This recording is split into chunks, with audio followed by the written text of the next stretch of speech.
contra o sistema corrompido daquela época, e ele faz um prenúncio de um grande dilúvio. A gente observa também no livro de Daniel, que Daniel também causa uma reforma. Ele protesta contra o pecado, e a Bíblia nos ensina que ele coloca no coração dele não se contaminar com os manjares do rei, e ele causa uma grande reforma através da palavra de Deus. E a gente vê reinados se convertendo, reis se convertendo. A gente observa que o Senhor Jesus Cristo, ele também veio protestar contra o sistema corrompido. Pastor, será que foram tantas coisas que Martinho Lutero protestou quando ele fincou no castelo de Wittenberg as 95 teses? A única coisa que Martinho Lutero queria era lutar contra todo o sistema corrompido. Era a única coisa que ele queria. Mas aquilo abriu um leque e dava espaço para as 95 teses de Martinho Lutero. E hoje, como igreja, antigamente, no livro de Atos, capítulo 11, versículo 26, fala que pela primeira vez em Antioquia, os discípulos foram chamados de cristãos. Depois do nome cristão, veio o nome protestante. Depois dos protestantes vieram os evangélicos. E depois dos evangélicos vieram os gospel.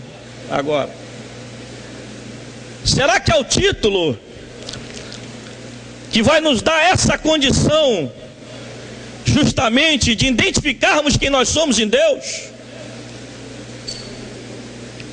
Martinho Lutero, ele luta por uma bandeira, por uma causa. A intenção dele não era dividir a igreja católica, não era sair como rebelde da igreja católica, mas ele tinha uma convicção, porque um dia ele encontrou uma Bíblia em latim,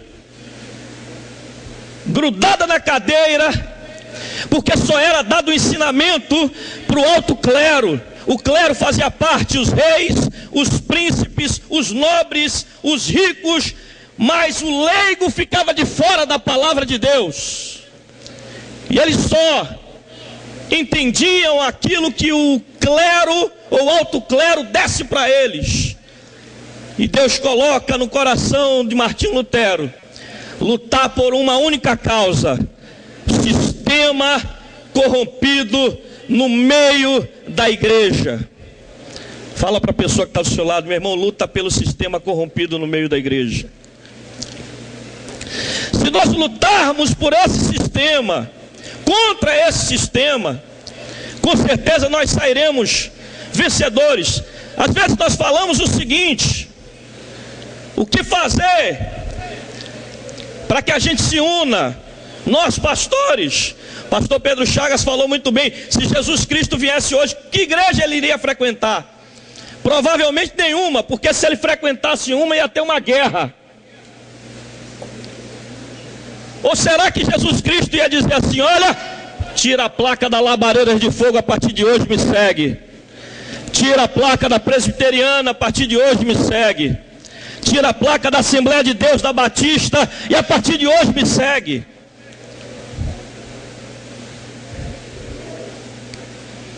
Nós falamos de união, e eu posso falar que nós não somos unidos.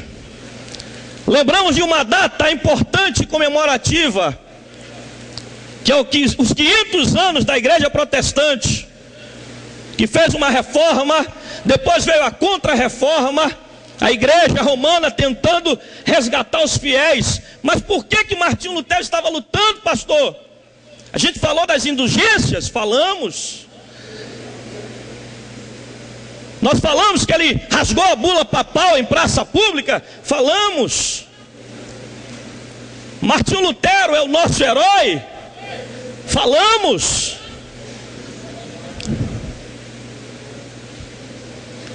Só que Martinho Lutero, ele tinha uma única coisa no coração: era pregar a palavra de Deus a todos aqueles que pudessem ouvir. Martinho Lutero pregou a palavra, sim. Na biografia de Orlando Boyer diz que Martinho Lutero, ele orava, ele profetizava, ele falava em línguas e ainda interpretava. Chega na biografia, você vai dar uma olhada lá. Pregue na Europa sem utilizar o poder de Deus para você ver se há conversões. Tive experiências na Suíça, na Inglaterra, na Alemanha, na Irlanda. As pessoas pregando o Evangelho e eles dizendo assim: eu não quero esse Deus que você serve. Pegava o folheto, rasgava na frente das pessoas que estavam evangelizando. No Brasil, você entrega um folheto, de 10, 9 pegam, um talvez despreze. Lá, 9 despreza e um talvez pegue. Uma vez me perguntaram e disseram assim: pastor, por que o senhor veio ser missionário na Europa e o senhor não foi para a África? Eu falei: é fácil responder, meu filho, porque na África, todos aqueles que estão lá, eles são provados todos os dias. Na Europa, aqueles que estão lá, todos os dias eles são tentados. A provação vai para os missionários que estão nos países da janela 10x40, aqueles países que não se pode pregar o Evangelho. Na África, em tantos outros lugares. Porém, quando você vai para a Europa, que tudo é fartura, que tem muito dinheiro, sabe o que acontece? Lá nós somos provados. E é por isso que Deus, Ele nunca nos coloca no lugar errado. Deus sempre nos coloca no lugar certo. E hoje nós estamos vendo.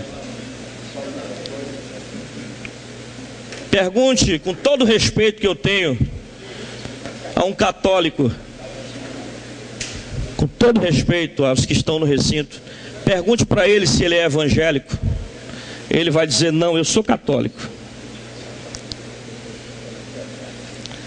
Hoje nós estamos dizendo assim: nós somos católicos também, porque a palavra católico vem de universal. Hoje nós estamos dizendo isso, mas eu quero declarar que nessa tribuna, com todo respeito aos católicos, de forma que eu amo, considero, respeito e oro, eu não sou católico, eu sou um cristão protestante em nome de Jesus.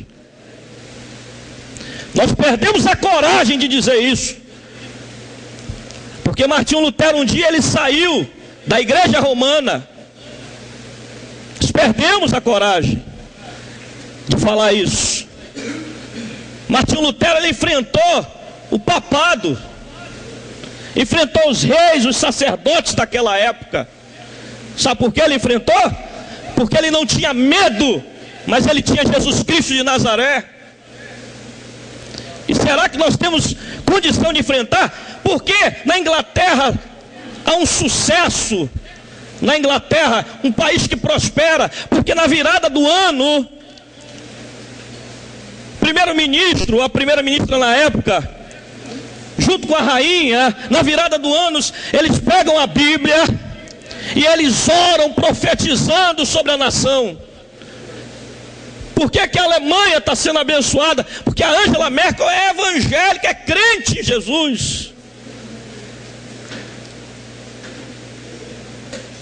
Por isso que a Bíblia nos ensina que feliz é a nação cujo Deus é o Senhor.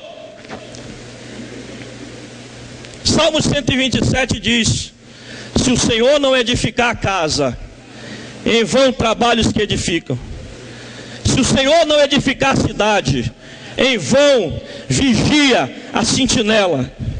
Se nós não começarmos a orar para Deus levantar homens e mulheres de Deus sobre esta cidade, a Bíblia diz que nós vamos estar orando em vão. É o que diz Salmo 127.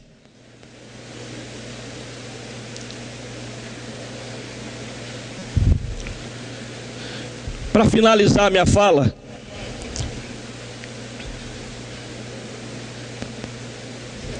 em Atos capítulo 1, versículo 27, Atos capítulo 1 diz assim: que foi nos dado poder e autoridade para sermos testemunhas de Jesus Cristo. Quando fala poder, no livro de Atos capítulo 1, está falando no grego dunamis, que é poder real e poder para atuar. Você sabia que você tem poder de Deus aonde você chegar? Autoridade de Deus aonde você estiver? Tem muito crente que perdeu a sua essência, não usa mais a autoridade que Deus lhe deu.